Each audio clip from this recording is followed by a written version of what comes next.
My name is Brendan Way and I am the owner of the Denman Island Tea Company. So how did I get started in the tea business? Everyone asks me, how did you start this? How did you get involved in tea? Well, it actually started when I was quite young because I grew up with the Inuit on Baffin Island. I'd go to my friend's house after school, it'd be like tea, tea, tea, tea, tea. And then I come home and my dad was a tea drinker. Went to university into climbing and I ended up getting on an expedition and going to Pakistan in the Himalayas. The 6 weeks we're up on the glacier doing this climbing expedition.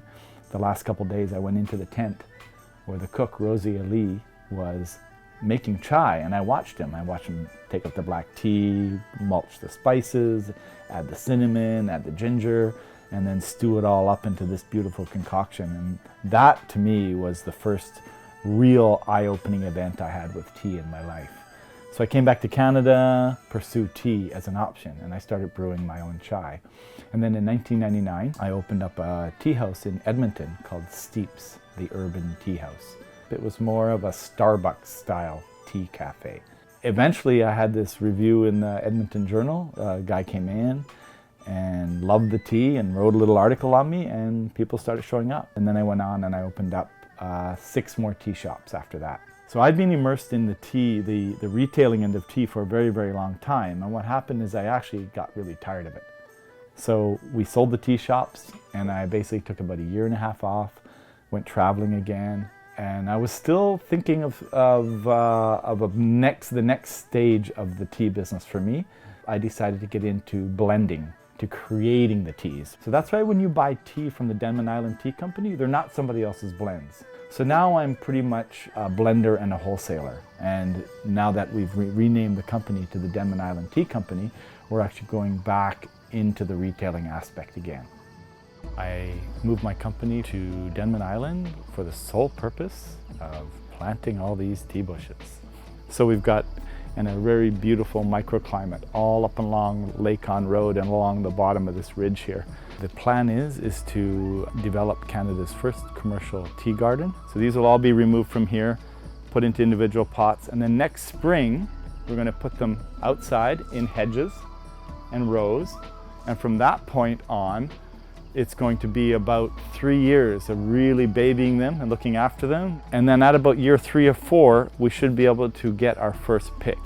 And in doing that, what you do to get your first pick is you actually get in and you're getting these top 2 leaves and a bud. So every tea that you drink starts out from the same tea plant, essentially.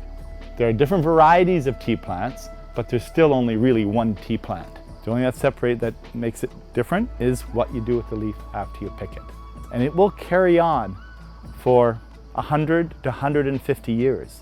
Like long after I'm gone, these bushes will still be producing tea leaves for somebody who takes over this farm.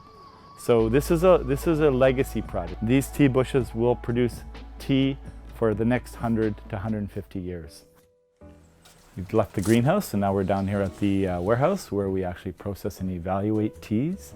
And this is sort of the nerve center of Denman Island Tea. And what we're doing here is, as you can see, these are laid out for evaluation.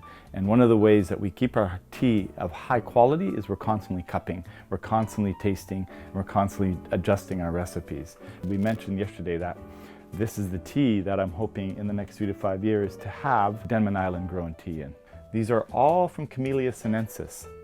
And Camellia sinensis is what's growing up in the greenhouse. The cupping is a way that we brew the tea, taste the tea, and compare it to the leaf.